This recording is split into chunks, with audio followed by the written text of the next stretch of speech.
Hello, everyone. Today, we're starting a new section within AWS Financial Research interviews. We're going to conduct interviews with companies, executives, managers, and analysts who we believe offer a different perspective, information, or type of analysis that can bring value to our subscribers, which is ultimately our goal. We've taken on board the feedback you've given us about how much you like this audiovisual format, and we're going to focus on it even more. We're starting off with an interview with a tier one company in the mining sector, which usually stands out for operational issues and broken promises. But in this case, it's quite the opposite. As I mentioned, we're kicking things off with an interview with the CEO of Amerigo Resources, one of our best performing ideas and one we've been following closely for years. Honestly, it was a real privilege. I think you're really going to enjoy it. It brings a unique insight into the mining sector and the outlook for the copper market. As I said, I truly hope it brings you value and that we can draw new conclusions, or at least reinforce the ones we already have about this company, and more broadly about the copper sector, which has had a spectacular start to the year. Without further ado, I'll leave you now with this interview with Aurora Davidson, CEO of Amerigo Resources. She will introduce herself and talk a bit about her experience. But really, it's a pleasure to have you with us. And thank you so much for giving us this opportunity to interview you. Thank you, Albert. It's a pleasure to be here with you all, and especially to have the chance to talk to your audience, which is an important one, and to do so in Spanish. So thank you very much for having us here. Right. For those who don't know you, although in our community there won't be many, since this is one of the companies we've been following the longest and actually focus on the most or keep the closest track of, I would appreciate it if you could talk to us a bit, introduce Amerigo's business model, because it's true that it's quite unique among companies with copper exposure. You have a unique business model that avoids many risks. Tell us why it's interesting or how it compares to a traditional mining company or producer. Of course. Look, Amerigo is a Canadian company listed on the Senior Toronto Stock Exchange, the TSX, and we have a unique model in the copper industry. We operate in Chile through a company owned by Amerigo called Minera Valle Central, or MVC, where what we do is process tailings, which are essentially the waste material from the largest underground copper mine in the world. This mine is called El Teniente and is owned by Codelco, which is Chile's national copper producer and the largest copper producer in the world. As an interesting point, MVC has been processing El Teniente's tailings continuously since 1992. Instead of working within the traditional mining space where copper is extracted from ore, we are essentially recovering copper and molybdenum 100% from these tailings. Now, working with tailings significantly reduces many of the mining risks since MVC's operation is focused on a concentrator plant. Let me repeat, a concentrator plant, which is, so to speak, the most industrial part of the mining process. And that's one of the reasons you'll hear me refer to Amerigo as the copper factory. We have a very simple business model based on a long-term agreement with El Teniente, which gives us the right to process these tailings, which belong to El Teniente and always will, and to produce copper concentrates, as well as molybdenum as a byproduct, which we sell at market price. Now, as payment for allowing us to process these tailings, we pay royalties for the production of copper and molybdenum to El Teniente. And an important point to mention is that since MVC is already operating at a processing capacity where we are handling all the fresh tailings produced daily by El Teniente mine, we do not require any further expansion. No need for capex expansion. We have already grown our business over the past 20 years to reach this point. So, since 2021, we have found ourselves in a unique position in the copper sector with low capital intensity, which allows us to return practically all of our operating cash flow, our free cash flow, to our shareholders through what we call our capital return strategy, or CRS for short. That would be the very general introduction to Amerigo, Alberto. Great. You've actually touched on a lot of interesting points that we'll dive deeper into later. Since you have already brought this specific matter up for discussion, I will take this formal opportunity to provide my detailed comments. Just this current week, your team published the comprehensive guidance for the upcoming fiscal year, as well as the detailed operational report for this final fourth quarter, along with the strategic guidance for next year's performance. How do those two things fit together a lot? Because you say you're already processing all the fresh material. Is it because you still have the capacity to increase with the historical material? Is it because you have greater operational redundancy and therefore there's less downtime? How is it that you can raise the guidance? Look, Let me give you several points to answer your question with full context, which is a very good question. So, there are several points to consider. First, as I was saying, MVC is already processing 100% of the fresh tailings from the mine. This first point is covered. We've invested hundreds of millions of dollars to reach this milestone of processing all the tailings coming from El Teniente. As we say in English, no tailings are left behind. We're not leaving anything behind. Now, our concentrator plant has additional capacity, which we use to process historical tailings. In other words, the historical tailings are a second layer of material that we process at the plant to reach our total plant processing capacity, which is 185,000 tons per day. The volumes we handle are extremely high. So, a question. First, I'm going to answer what you haven't asked me, because a lot of people say to me, why don't you increase the plant's processing capacity? And the answer is economically, it's very expensive to do so. But there's also a technical limitation, since MVC is not a plant that stands on its own. It's not a standalone. We are organically connected to the infrastructure of El Teniente. We have a tailings channel running from the mine to MVC, and also that. Tailings channel goes from MVC to the tailings deposit, where the tailings are placed once they've been processed at MVC. And that channel has volume limitations. So, within the existing infrastructure, we have a maximum processing capacity. So, how can we manage production increases like the one you mentioned in our guidance? If the volume is already being handled and is at its limit, we do it by optimizing recoveries. The other part of the equation, well, you have volume, and the other part is recovery. How much can you recover from that volume? So, we're doing it by managing to optimize recovery. We call this CapEx, optimization CapEx. It's different from sustaining CapEx, which is the CapEx we use to invest in the plant to maintain the status quo. And it's also different from risk mitigation CapEx, which we've been working with in recent years. So we implement optimization CapEx year after year to achieve improvements in recovery or cost reduction by optimizing circuits, for example. So these initiatives allow us to increase production to a certain extent without significant investments, as I mentioned at the beginning of our conversation, with low capital intensity. It simply allows us to make better use of the material that's already available, and it's part of our strength as a low capital, high efficiency producer. I don't know if that answers your question. Yes. yes, absolutely. Thank you. And I wanted to ask you, now that you're also talking about CapEx, maintenance, and optimization, one of the points you've touched on and that your company really emphasizes, if someone listens to an earnings call, I think you spend almost half the time on your capital return strategy, which is a pillar for Americo's communications. So, someone who is just now getting to know this company will see that you have two avenues, right? Which are the dividend, both extraordinary and regular, and then the share buybacks.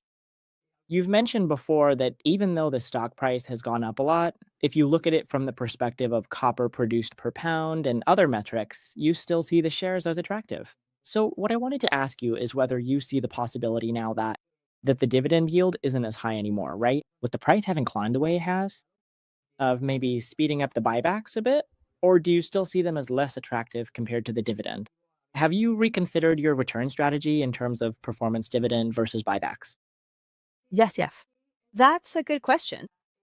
And if you'll allow me, just let me take a minute to talk about all three, and then I'll answer your question directly. As you mentioned, Alberto, we have three mechanisms for distributing or returning capital to shareholders.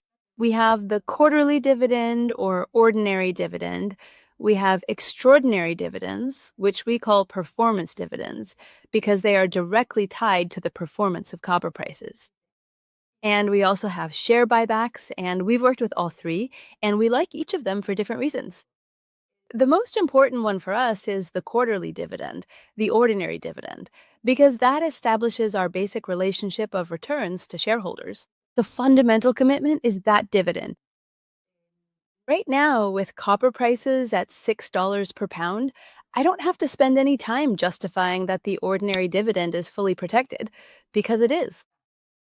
So we move directly into the territory of what we call additional distributions, or distributions above that ordinary dividend. And there are two: share buybacks and the extraordinary dividend. We haven't reached that point. Well, first of all, we review how we're going to behave quarter by quarter. We report our financial results, including, of course, our cash position, at the end of each quarter. Our financial projections are very detailed on a monthly basis for the next 24 months, with different copper price scenarios. And at that time, we also present a recommendation to the board, to Americo's board, on how we see the best way forward. Positioning, capital allocation, the allocation of capital for the next quarter. And that's where we directly consider whether to proceed with share buybacks or with an extraordinary dividend. We haven't reached any point yet where we say, you know what? Americo's shares are no longer worth buying. They're above a price at which we feel comfortable purchasing them. That parameter hasn't been reached, and I think it's unlikely that it will be. Basically, that analysis is based on our internal copper price guidance. And if you use a copper price of $6 per pound, forget it. In that case, you're saying buy your shares as soon as you can. Buy back those shares as soon as it can. So it's distributed between those two mechanisms. In terms of the available cash, our idea is to distribute that cash so that we don't have a cash position above a cap that allows us to operate and feel comfortable. That cap was 25 million in 2025, and we've kept it a bit higher at 30 million. Why? Because within that minimum cash outlook, we're considering at least two regular dividends that are fully protected. We're considering a certain level of cash to be able to activate share buybacks immediately without having to wait for the dividend from MVC to come up to Canada in order to do it. And we're also carefully considering and factoring in the minimum required cash reserve levels we need to maintain, which is directly and intrinsically linked to our specific copper sales quotation period, which currently stands at a duration of approximately 3 months. But beyond these 30 million, the choice is very simple and it's not a problem. It's just a matter of deciding how to distribute between one and the other. Usually, we start the year with share buybacks. Right now, we're active in the share buyback market. Why is that? Because you may have also heard that one of our minimum commitments regarding share buybacks is to avoid dilution year after year. That's why. So once we've checked that box, meaning we've avoided dilution because we've bought back more shares than we expect to issue through the exercise of options that have vested with gains for MPC executives and employees. So once we're confident that this fundamental commitment is covered, we then look at how the rest of that cash that's been generated would be distributed one way or another. So the decisions aren't formulaic. A lot of times people want to ask me, is it this percentage or that percentage, or is it that above a certain share price you stop buying? But it's a more holistic view, less boxed in. And it also has to be flexible because the copper market is flexible and cash levels are flexible too. So, as I was saying, we work with a quarterly outlook, so to speak. But even within that quarterly outlook, when situations arise, like, for example, a sharp increase in the price of copper, we do an update with our board and we are fully and comprehensively aligned on exactly what specific strategic actions we can take so that we do not unexpectedly find ourselves finishing a quarter and I then have to inform you of the fact that we have $60 million in. cash and we didn't know what to do with it. That's not going to happen with America. Great, Aurora. And along these lines, with this discussion, of course, if a new investor comes in now, or even someone who is already a shareholder and thinks, well, it's true that America gives me exposure to copper, it has leverage to the price, and also returns capital to me.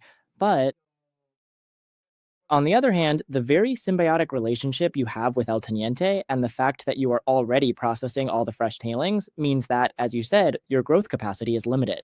So, have you ever said no? But I don't know if now, in this new environment, without debt and with a much larger cash flow, you are considering trying to expand this business model or replicate it in other jurisdictions, next to other mines, with other partners. Yes, look, we already see growth outside of BBC in this way. Call it mergers, call it acquisitions, however you want to position it.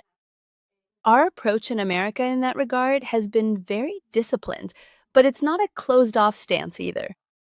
We don't look to grow by acquiring assets that don't fit with our experience, our know how, or that would require large investments to generate returns or future value. Our focus has always been to operate efficiently, with low capital intensity, and with a very clear value proposition. We're experts at one thing: profitably and sustainably recovering copper from tailings. That's our expertise. And in that sense, we're the only company in the world that can say, with a business track record, that we meet that attribute. So any opportunity we evaluate has to be framed within this model to maximize its potential. We're not going to start learning to do something new with shareholders' money. As for replicating our model, yes, we do believe there's potential. Tailings recovery is an attractive solution in a world that needs more copper, but at the same time is facing, let's call them, permitting, environmental, and social restrictions for developing new mines. So that interest exists as an initial concept. Now, not all tailings deposits are the same, nor do all operations offer the necessary conditions for a project to succeed the way the MVC project has. The success of our business, of our current model, in my opinion, has depended on three fundamental factors. One is the volume you have access to, the volume of tailings you can access. Since, as you can see when analyzing our operation, large volumes are required to compensate for the low grade present in the tailings. The geographic location vis a vis the mine, the point of origin of the tailings, and the future tailings deposit is also important. In our case, as I was telling you, we are connected to the mine by a channel that brings us those tailings by gravity. So that means that we are not incurring or taking on a transportation cost for those tailings. And then the other fundamental point, like everything in life, is how you build a long term relationship. And that long term and collaborative relationship must be close with the originating mining operation, which is what we have with El Teniente, for example. So I would say in Chile, this model has worked very well for us because we have this partnership established with a world class operation like El Teniente, and we have those significant and predictable volumes. Now, replicating this means finding operations with a similar profile and an interest in developing a joint solution. So at Americo, our approach is selective.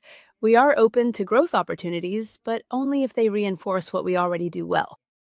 If we find a project where we can replicate the success of MBC with the right technical conditions and the right relationship with the mine operator, of course we'll consider it. But we won't do it if it doesn't make sense in terms of shareholder capital use or in terms of leveraging the essence of our business and our expertise. Great. I like hearing that too, because, well, it's true that once you've already had such a big appreciation in the stock price, which, as we say, it might still be cheap, but it's definitely come a long way. Growth is one of the levers that can be relevant or give a boost, and the fact that you're considering it is interesting. Aurora, you touched on a topic when you mentioned that in a world where there have been few major copper discoveries and developments in recent years, the fact that it's possible to process tailings or tap into supply that has been overlooked until now could be interesting. And with the recent rise in copper prices, even though forecasting isn't your main business by any means, I wanted to ask for your take on the increase in copper prices. Any forecast you might have, or your view of the market balance, and long term prices. At least as much as you can share with the scenarios you work with, right? How sustainable do you see it? What dynamics are you observing? Yes, it's a very important topic. And as you mentioned, well, in your earnings calls, you talk a lot about the capital return strategy. And you also talk a lot about our long term view of the copper market because it's a fundamental part of the framework that we feel is where our business is positioned and one of the reasons why we have this capital return strategy. Recently, I was reading a pretty interesting article on Substack that suggested 2026 could mark a regime change in the copper market. And it referenced it's very well written, much better written than I could explain it to you. So that's why I'm leaning a bit on the points that the article mentioned. And it said, well, look, there are three fundamental factors in front of us that make us feel this structural regime change could happen. And if you look at our earnings calls, I've talked about two of these main reasons quite a lot in the past.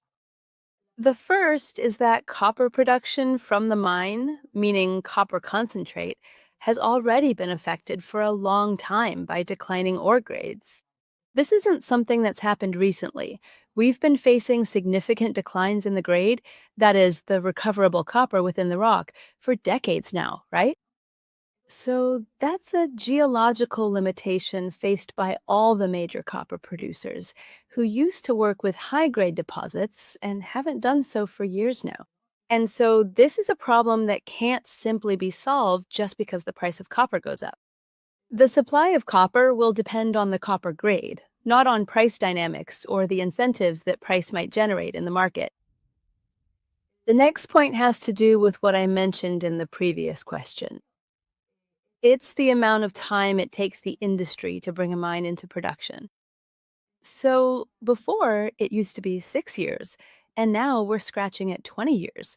I think it's currently 18 years, which is the average time it takes to go from a discovery to having the mine up and running.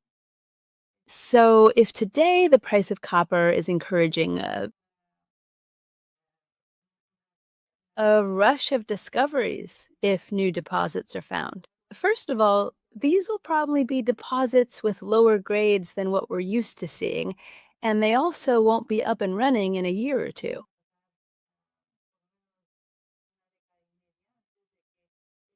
Years, right? These two factors are really important. It's not arbitrary to mention them, and that's why.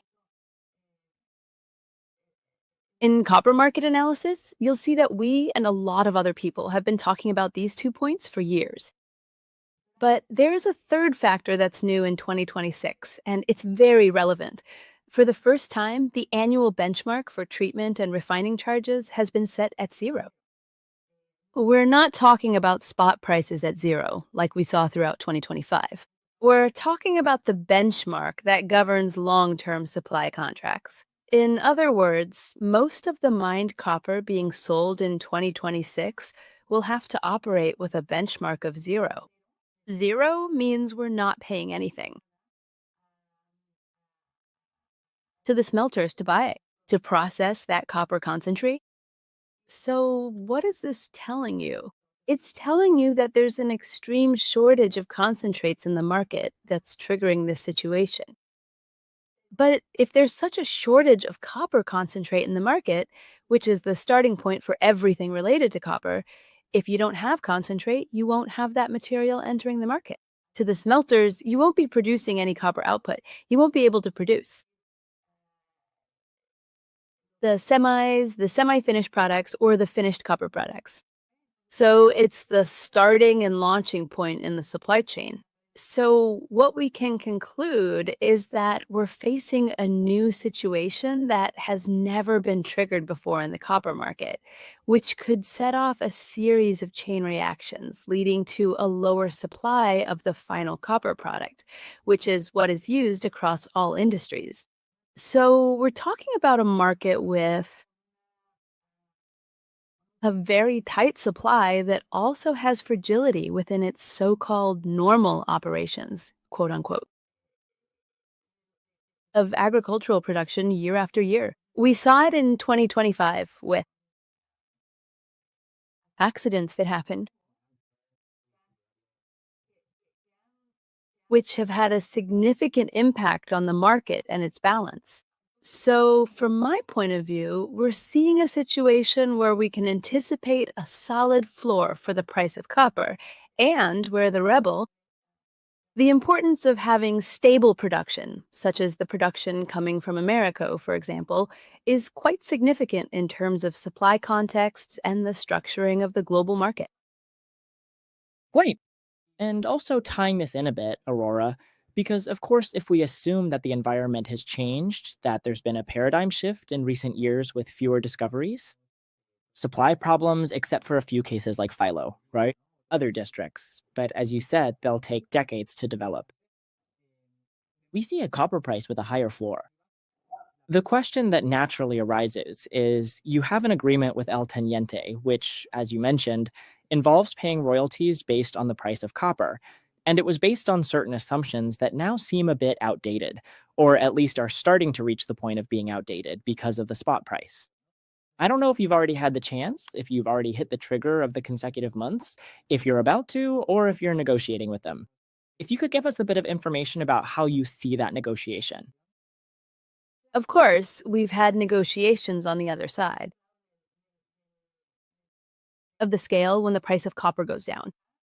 So it's better to have these negotiations when the price of copper goes up. They're less they're less stressful. But anyway, just for context, as I mentioned earlier, we have a long-term contract with El Teniente that clearly lays out everything we can do within that contract. And it also clearly defines how royalties are calculated for copper production within it. They won't be able to produce the semis, the semi-finished products, or the finished copper products. So this is the starting point and the beginning of the supply chain. So what we can conclude is that we're facing a new situation that has never been triggered before in the copper market, which could set off a series of chain reactions, leading to a lower supply of the final copper product, which is what is used in all industries. So we're talking about a market with a very tight supply, and that also has fragility within its so-called normal operations of production year after year. We saw it in 2025 with accidents that happened that have had a profound and substantial influence on the global financial marketplace and its overall equilibrium. So, from my point of view, we're seeing a situation where we can anticipate a solid floor for the price of copper, and where the importance of having stable production, like, for example, the production that comes from Americo, is quite significant in terms of supply contexts and the structuring of the global market. Great. And also tying this in a bit, Aurora, because of course, if we assume that the environment has changed, that there's been a paradigm shift in recent years with fewer discoveries, supply issues, except for a few cases like Philo and other districts. But as you said, those will take time, decades to develop. We see a copper price with a higher floor. The natural question that comes up is you have an agreement with El Teniente that, as you mentioned, involves paying royalties based on the price of copper. And that agreement was based on certain assumptions that now seem a bit outdated, or at least are starting to become outdated given the current spot price. I don't know if you've already had the chance, if the trigger of consecutive months has already been hit, if you're about to, or if you're negotiating with them. If you could give us a bit of information about how you see that negotiation. Of course, we've had negotiations on the other side of a scale when the price of copper drops. So it's better to have these negotiations when the price of copper is going up. They're less. They're less stressful. But anyway, for context, as we mentioned earlier, we have a long-term contract with El Teniente that clearly lays out everything we can do within that contract. And it also clearly states how royalties are calculated for copper production within a price band that has both lower and upper limits. The upper limits are $4.80 per pound for fresh tailings and $5.50 per pound for historical tailings, if there are any, at average prices on the London market, on the LME, above these values for 2 consecutive months. Then we start discussions with El Teniente about the royalty factors within the context of higher price behavior. This condition has already been met for fresh tailings, but not yet for the other case. Regarding our conversations with El Teniente, what I can tell you is that every discussion between us is based on a long-term relationship. That's the fundamental perspective we start with and bring to the table. It's based on a relationship of transparency, collaboration, and mutual fulfillment between what they do and what we do. Every discussion about commercial terms, including this one, is handled within that framework of trust, within that framework of openness, and in a strictly contractual manner. What else can I tell you? It's important, for example, to mention that our negotiations aren't about speculating on the daily price of copper. In fact, we don't even know it, but that's not what we're bringing to the table. Instead, we're focused on ensuring our operational stability and a framework that works for both parties in the long term. I mean, we're not looking at how to negotiate for next month, the next 3 months, or even for 2026. We're looking at how to negotiate for the next 10 years, for the next 15 years. That's the long term vision. So these are serious discussions and they're constructive conversations that open up possibilities to keep looking at what small adjustments can be made so that we continue operating just as we have since 1992. Now, the copper market has cycles, it has volatility, so we will always prioritize agreements that safeguard that business continuity and allow us to work with complete predictability. Predictability in the relationship is also important to us. It's important for El Teniente as well. The approach is constructive, we're aligned, and we're carrying out these conversations openly. They are ongoing. And well, within those conversations, we maintain the same discipline as always at Amerigo: respect for processes, responsibility with information, and a commitment to the stability of the business and operations.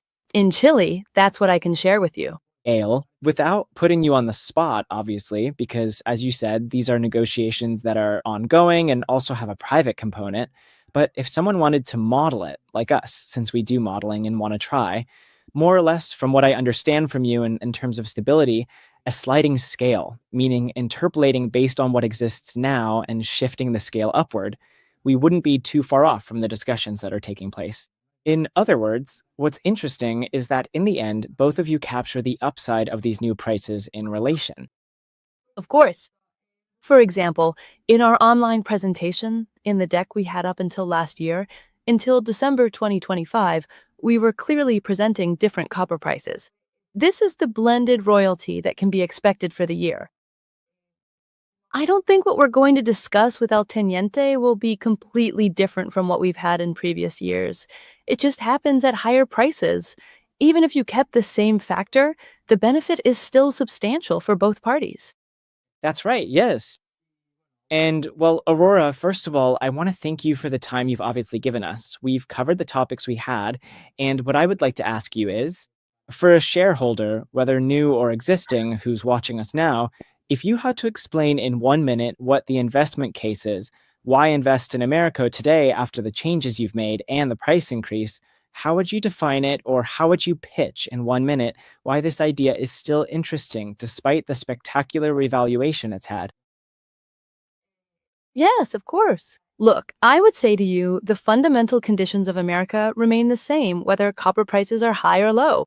We are a producer that does what it says it will do, in an industry that usually doesn't, in an industry that requires a lot of capital just to stay afloat. We don't need as much capital to keep producing, to continue generating significant cash flow that is practically already modeled and goes directly to the shareholder. Yes, obviously, our main commitments are to keep that plant in perfect condition, to optimize it as much as possible. But beyond that, I don't care about the headline of how much we produce per year. What matters to me is the bottom line headline, which is how much free cash flow the company is generating and how that free cash flow is being distributed to the owners of the company. Great. Well, I think that's pretty convincing, or at least people will find it interesting. Again, I want to thank you for your time. I don't know if there's any other topic you'd like us to discuss. As I said, on our end, we've more than covered everything we had planned. No, no, thank you. I think it's been a really good interview. Once again, spreading our message is really important to us, so we really appreciate the time you're giving us and the access to your channel and your followers. Great, Aurora. Well, let's hope we can do an update sometime, especially if you have any news or if something happens. And as I said, thank you so much for your time, and we'll see each other soon. Wishing Americo lots of success, which will be a success for all of us. Thank you, Albert.